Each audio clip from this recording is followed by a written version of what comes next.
नमस्कार, मैं हूं आपके साथ गौरव राजेंद्र। बुलेटिन की शुरुआत करते हैं। गोपाष्टमी का पर्व कार्तिक माह की शुक्ल पक्ष की अष्टमी तिथि को धूमधाम से मनाया गया और इस विशेष अवसर पर बेटमा की राम जानकी गौशाला में विश्व हिंदू परिषद और बजरंग दल के कार्यकर्ताओं ने गौमाता की पूजा अर्चना की और गौ सेवा करते हुए उन्हें गुड़ चना खिलाकर गोपाष्टमी का पर्व मनाया गया।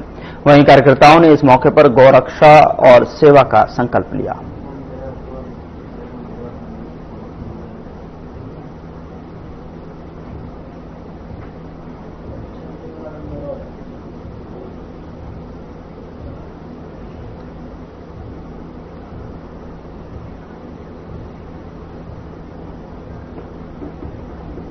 परिषद बेटमा प्रखंड द्वारा जानकी सेवा बदीपुरा बालाजी धाम में गौ माता की सेवा की गई और गौ माता का आशीर्वाद प्राप्त किया गया। जय श्री राम। हम जय गौ माता की। आज गोपाष्टमी के महापर्व पर आप सभी गो भक्तों को बहुत बहुत बधाई, शुभकामनाएं। और आज हमारे विश्व हिंदू परिषद बजरंग दल बेटमा की ओर से गौ माता की पूजा अर्चना कर गुड़ चने का भोग लगाया गया। जैसा कि आप जानते हैं, श्री राम जानकी गौशाला जो कि सन 2000 से सेवा कर रही है गौ माता की, आज वर्तमान में 5 गौशालाओं में 850 गौ माता की सेवा आप लोगों के सहयोग से, जनता के सहयोग से की जा रही है। और ऐसे ही आपका आशीर्वाद और विश्वास बना रहा तो आगे भी गौ माता की अच्छी से अच्छी सेवा की जाएगी। आ जाओ।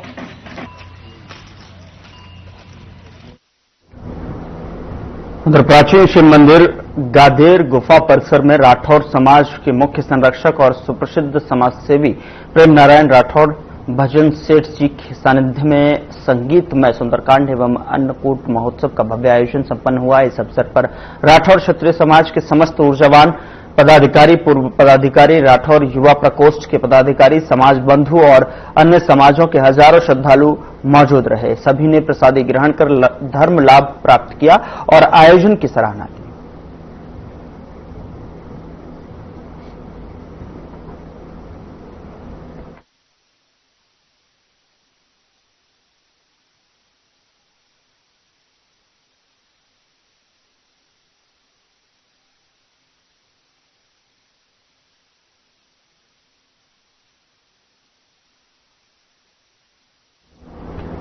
उधर बुरहानपुर के देड़तलाई गांव के युवक देवेंद्र मालवीय ने बॉलीवुड में नया इतिहास रच दिया है। उन्होंने भारत की पहली one shot Hindi film 2020 Delhi बनाई है और यानी कि पूरी फिल्म एक ही शॉट में बिना किसी कट या रीटेक के शूट की गई है। बुरहानपुर के एक निजी होटल में आयोजित प्रेस वार्ता में देवेंद्र मालवीय ने कहा कि यह फिल्म दिल्ली की सच्चाई, संघर्ष और इंसानियत के बीच की कहानी बयां करती है। उन्होंने कहा कि यह फिल्म उन लोगों को समर्पित है जो सपनों को जीने का हौसला रखते हैं, चाहे परिस्थितियां कितनी भी कठिन क्यों न हो।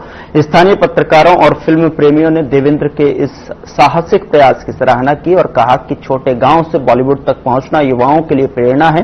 फिल्म 2020 दिल्ली 14 नवंबर को सिनेमाघरों और OTT प्लेटफॉर्म्स पर रिलीज होगी।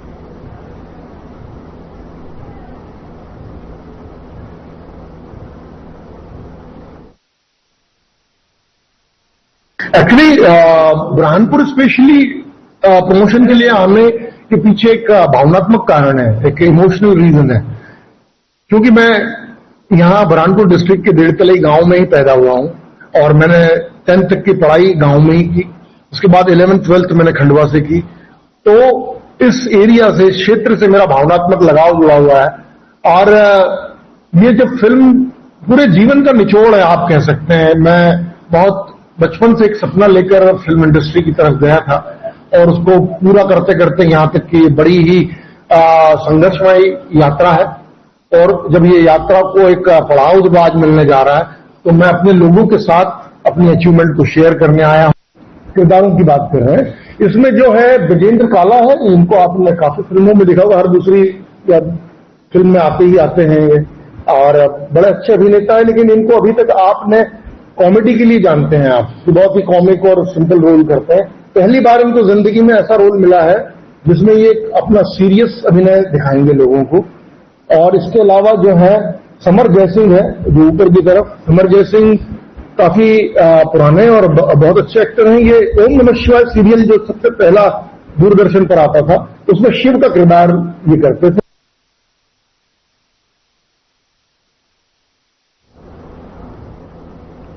इंदौर के नंदलालपुरा के 24 किन्नरों ने पिछले दिनों एक साथ जहरीला पदार्थ पीकर आत्महत्या करने की कोशिश की थी, जिसके चलते पुलिस ने 4 लोगों पर मामला दर्ज कर 3 आरोपियों पर 10-10 हजार रुपए के इनाम की घोषणा भी की थी, जिस पर जो है पुलिस ने राजा हाशमी को जो है उसके ससुराल से गिरफ्तार किया है। बता दें कि एक आदिवासी युवती ने राजा हाशमी और उसके भाई समीर पर दुष्कर्म कर धर्म परिवर्तन का मामला दर्ज करवाया है, जिस पर पुलिस ने राजा हाशमी और उसके भाई समीर हाशमी पर धार्मिक स्वतंत्रता अधिनियम के तहत मामला दर्ज किया गया है।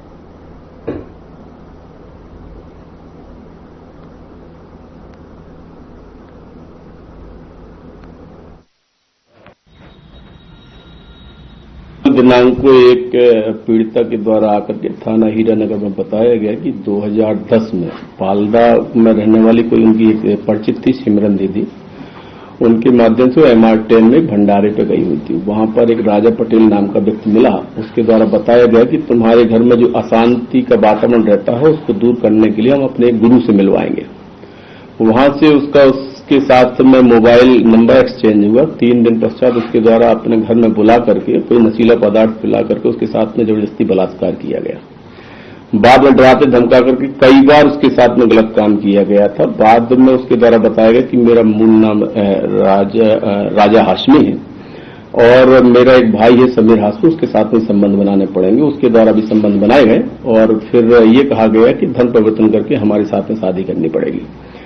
ऐसे सारे तथ्यों को लेकर के और वित्त संबंध धारा में प्राथमिकी दर्ज कर ली गई है, डराने धमकाने बलात्कार और मध्य प्रदेश धार्मिक स्वतंत्रता अधिनियम की धारा 3-5 के तहत। शेष राजा हाशमी जो है वो पूर्व से एक मामले में गिरफ्तार है। अन्य आरोपी की पता रसी की जा रही है, सारे साक्ष्य जुटाए जा रहे हैं, वित्त संबंध धारा में प्राथमिकी दर्ज कर ली गई है।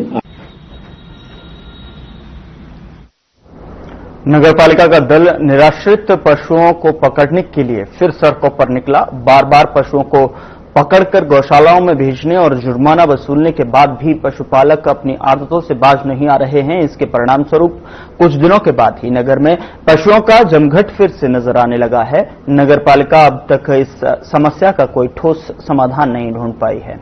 इस समस्या का स्थायी हल केवल एक प्रभावी कार्य योजना के बाद ही संभव हो सकता है, जिसे फिलहाल नगरपालिका में लागू नहीं किया गया।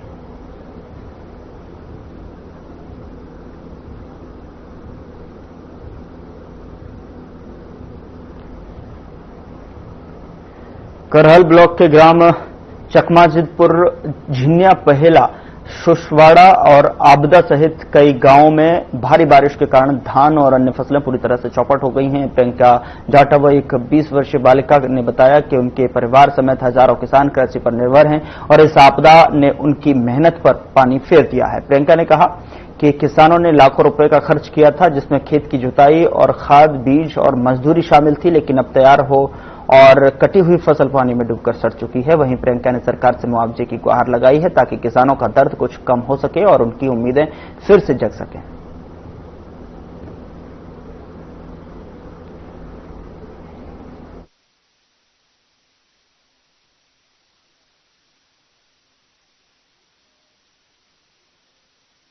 को पालता है, उसमें मेहनत करता है, पेड़ लगाता है, एक एक पेड़ की चिंता करता है, खाद पानी देता है, पूरा खर्चा किसानों का हो गया और पककर ये फसल खलियान में जाने वाली थी। लेकिन प्रकृति का ऐसा कहर आया कि ये जिस प्रकार से इस किसान का दुख है, बहुत सारे लोग लगा रखे हैं, ये सब मेंढों में अपने इनको लगा रहे हैं। धान की फसल जिस प्रकार से आप देख रहे हो, ये पानी में पूरी तरह से तैर गई है और 4-5 दिन बाद ये जो इसका दाना है, बहुत पीला दाना था, लेकिन ये धीरे धीरे अब काला पड़ेगा, काला पड़ के ये उगने लगेगा। जैसा कि आप लोग को कल की शुरू में बारिश हुई और धान ऑलमोस्ट पक चुका था, तो बारिश के चलते जो भी नुकसानी हुई है उसका अभ्यास करने के लिए हम लोगों ने कल की सरकार परंतु आज बारिश तो हम लोग खुद फील्ड में आज सुबह से सभी कार्य दे दीजिए। बारिश से KVK वाले और एग्रीकल्चर से रिलेटेड जितना भी हमला है सब सुबह से ही खेतों में पहुंच चुका है और मैं खुद भी जा जाके खेतों में देख रहा हूँ। जैसा कि आप लोग देख सकते हैं, धान की फसल लेट गई है हम लोग के आसपास, और किसानों से भी चर्चा हुई। रामराज जी, राम जी और दलविंदर जी, इन सबके खेत हम लोगों ने देखे जा जाए, और पटवारी, तहसीलदार, एसडीएम साहब खुद सब यहाँ मौजूद है।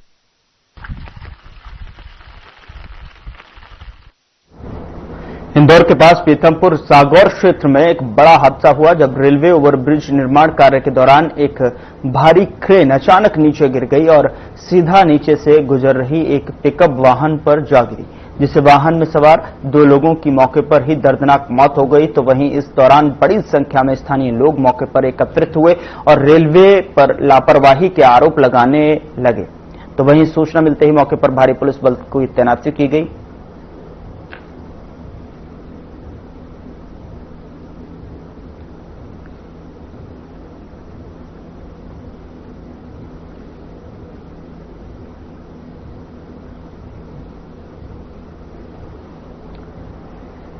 मध्य प्रदेश के मुख्यमंत्री डॉक्टर मोहन यादव ने बिहार के कठोरिया विधानसभा क्षेत्र में बीजेपी प्रत्याशी पूरनलाल टूडू जी के समर्थन में आयोजित सभा को संबोधित किया और इस दौरान उन्होंने जनता जनार्दन से पुनः एनडीए सरकार को प्रचंड बहुमतों से विजयी बनाने की अपील की है। साथ ही मुख्यमंत्री डॉक्टर यादव ने कहा कि कांग्रेस के बड़े बड़े नेता सुप्रीम कोर्ट, हाई कोर्ट में शपथ पत्र देकर प्रभु श्री राम के अस्तित्व को नकारते हैं। बिहार की जनता इन्हें करारा जवाब देगी।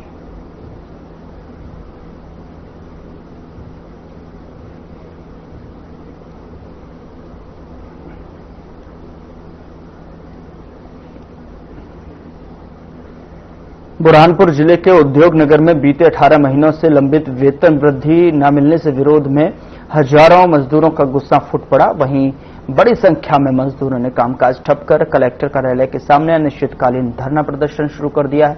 साथ ही आपको बता दें कि हड़ताल के चलते उद्योग नगर की फैक्ट्रियों की चिमनियां अब धुआं नहीं उगल रही, उत्पादन पूरी तरह से ठप हो गया है और मजदूरों के घरों में चूल्हे तक ठंडे पड़ गए हैं। मजदूर यूनियन के अध्यक्ष प्रियंका सिंह ने बताया कि पिछले 1.5 साल से वेतन वृद्धि को लेकर लेबर इंस्पेक्टर, एसडीएम और कलेक्टर तक गुहार लगाई गई, लेकिन अब तक कोई ठोस कार्रवाई जो है नहीं हुई है। और इतना ही नहीं, कोर्ट के आदेश के बावजूद उद्योगपतियों ने बढ़ा हुआ वेतन देने से इनकार कर दिया है। मजदूरों से साफ कहा है कि अगर जल्द समाधान नहीं निकला तो ये आंदोलन जिला स्तर से लेकर राज्य स्तर तक फैला हुआ है।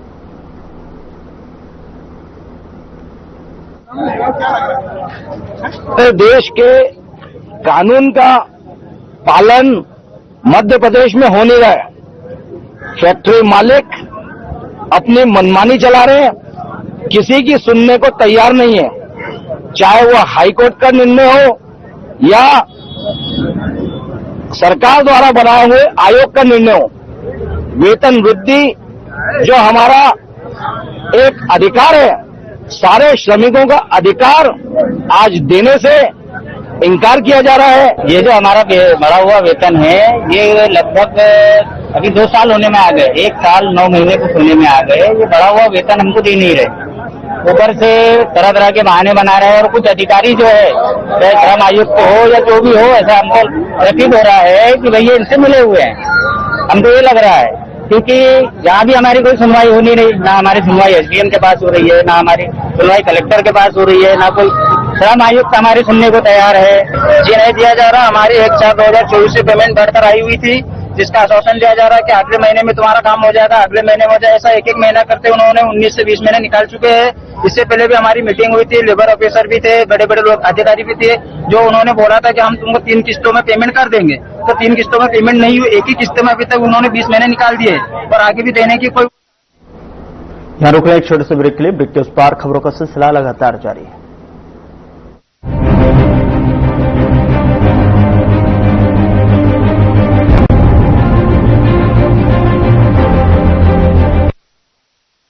कुछ लोग खाते पीते तो बहुत बढ़िया हैं, पर फिर भी उनकी सेहत नहीं बनती।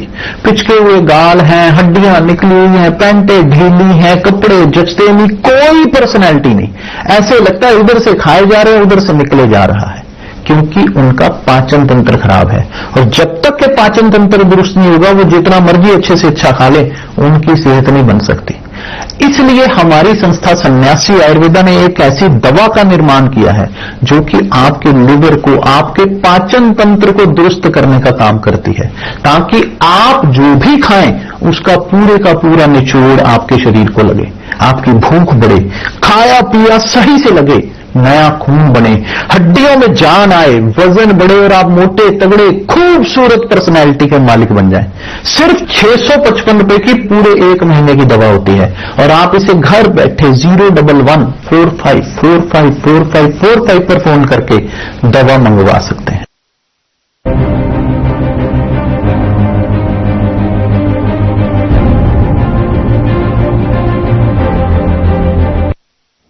ब्रेक के बाद स्वागत है आपका। खबरों में आगे बढ़ते हैं। मध्य प्रदेश विधानसभा के सदस्य मुकेश मल्होत्रा ने 29 अक्टूबर 2025 को मध्य प्रदेश सरकार के प्रधान सचिव को एक पत्र लिखा, जिसमें श्योपुर जिले के आपदा प्रभावित क्षेत्र घोषित करने की मांग की गई है। पत्र में कहा गया है कि 26 से 29 अक्टूबर तक हुई बारिश से जिले की धान, बाजरा, तिल, काला चना और मक्का की फसल 100% नुकसान हुआ है। विधायक ने किसानों को बिना सर्वेक्षण के 25,000 रुपए प्रति बीघा मुआवजा देने की भी अपील की है। साथ ही जिले के किसानों के बिजली बिल, केसीसी ऋण और अन्य कृषि ऋणों को माफ करने की मांग की है।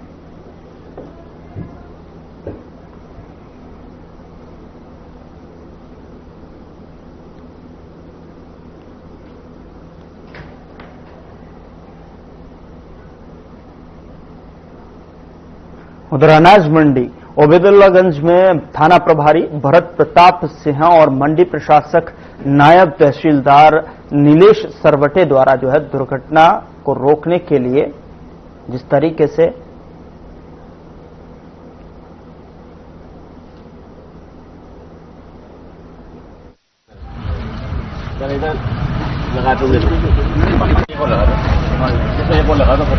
मंडी में जो धान की ट्रॉलियां आ रही है, धान की ट्रॉलियों में अधिकतर ट्रॉलियों में पीछे रेडियम नहीं थे, तो पुलिस और प्रशासन के द्वारा उसमें रेडियम लगाने का काम किया गया।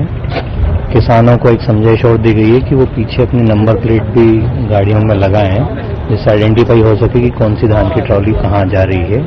तो रेडियम इसलिए आवश्यक है क्योंकि रात में जब ट्रॉलियां चलती हैं तो उसमें दिखती नहीं है, तो इसलिए रेडियम से वो विजिबल होती है। माननीय कलेक्टर महोदय के द्वारा एवं पुलिस अधीक्षक महोदय द्वारा जागरूकता अभियान चलाया जा रहा है, जिसमें राजस्व विभाग के हमारे तहसीलदार साहब, मंडी समिति के प्रशासक भी है।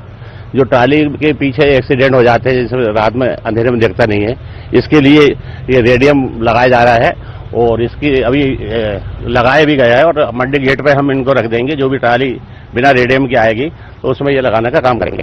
ये अक्सर देखने में आ रहा है कि जो ट्रालियां हैं अक्सर रोड पे खड़ी हो जाती हैं, उनके पीछे रेडियम नहीं होता है, जिससे एक्सीडेंट की दुर्घटनाएं बहुत ज्यादा हो रही हैं और जान की भी हानि हो रही है।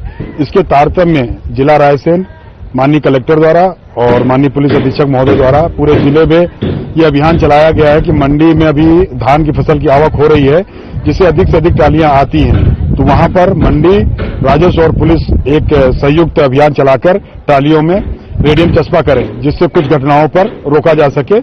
साथ ही जो यहाँ पर ड्राइवर है उसके लोडिंग के और ट्रैक्टर ट्रालियों को उनके यातायात के नियमों के बारे में भी बताया जा रहा है, सावधानी रखने के लिए।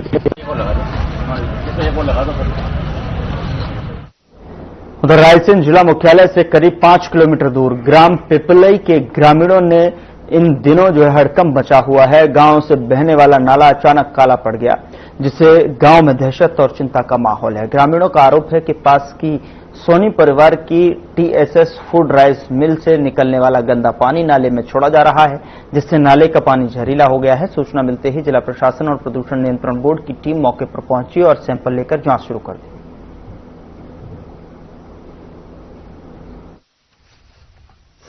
क्या नाम है? मुबारक। क्या समस्या आ रही है? इसमें मछलियां मर रही है, पानी बहुत गंदा छोड़ रहे हैं नील वाला, इससे बहुत समस्या आ रही है। कोई जानवर पी ले वो मर जाएंगे, इससे वो आदमी को लिए नुकसान हो सकता है। आपको क्या नुकसान हुआ है? इससे मछलियां मर रही है। अभी तो नुकसान नहीं हुआ, लेकिन आने वाले टाइम पे नुकसान हो सकता है। इससे क्या परेशानी आ रही है? परेशानी आ रही है, नील का पानी, सड़ा हुआ पानी नदी में डालते हैं, इसमें पूरी मछली मर रही है, जानवरों को नुकसान है और फसलों में पानी जा रही है तो उसका भी नुकसान है। तो ये रफी उल्टी है, आंखों में बढ़ती है, एक्सीडेंट होते हैं मेन रोड पे हर 15 दिन में।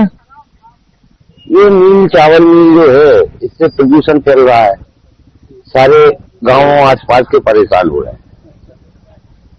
आंखों पे इंस्पेक्शन होता, मेरी जमीन ये लगी हुई है, ये बिल्कुल ये नाले के पास, इधर ये महेंद्र जी की, इधर मेरी देख के आता हूँ तो ये देखो कर करिए, कहीं जुकाम, कहीं आंखों पे, कहीं फेफड़ों पे इंस्पेक्शन हो रहे हैं।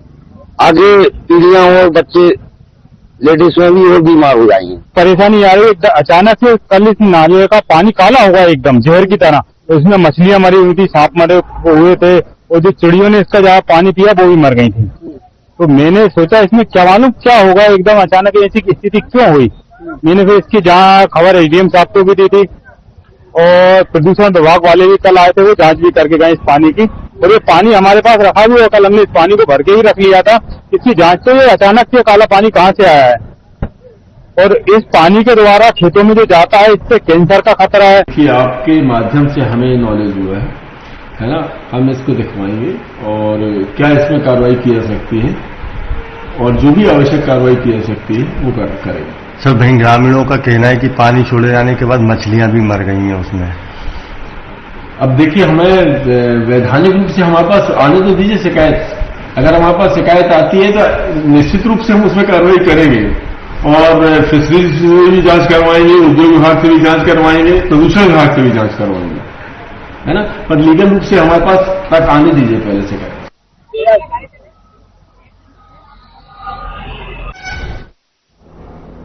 गंजबासौदा में किसानों का सब्र का बांध टूट ही गया।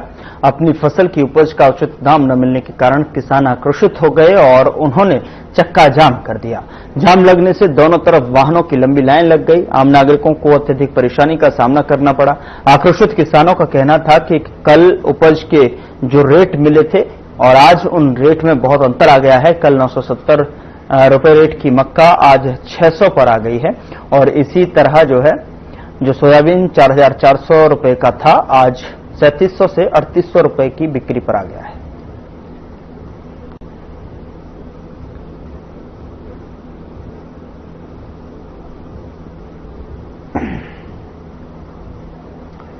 उधर औद्योगिक क्षेत्र पीलूखेड़ी स्थित कोका कोला कंपनी ने सामाजिक दायित्व योजना के तहत बुधवार को 6 शिक्षण संस्थानों को वाटर कूलर भेंट किए और मेला ग्राउंड स्थित अनुसूचित जाति कन्या छात्रावास में आयोजित कार्यक्रम में विधायक मोहन शर्मा ने फीता काटकर वाटर कूलर संबंधित संस्थाओं को सुपुर्द किए गए। क्षेत्रीय विधायक मोहन शर्मा ने छात्रावास की व्यवस्थाओं का जायजा लिया और कार्यक्रम में उन्हें SC/ST वर्ग के छात्र छात्राओं के लिए संचालित शान सहित अन्य शैक्षणिक योजनाओं की जानकारी दी।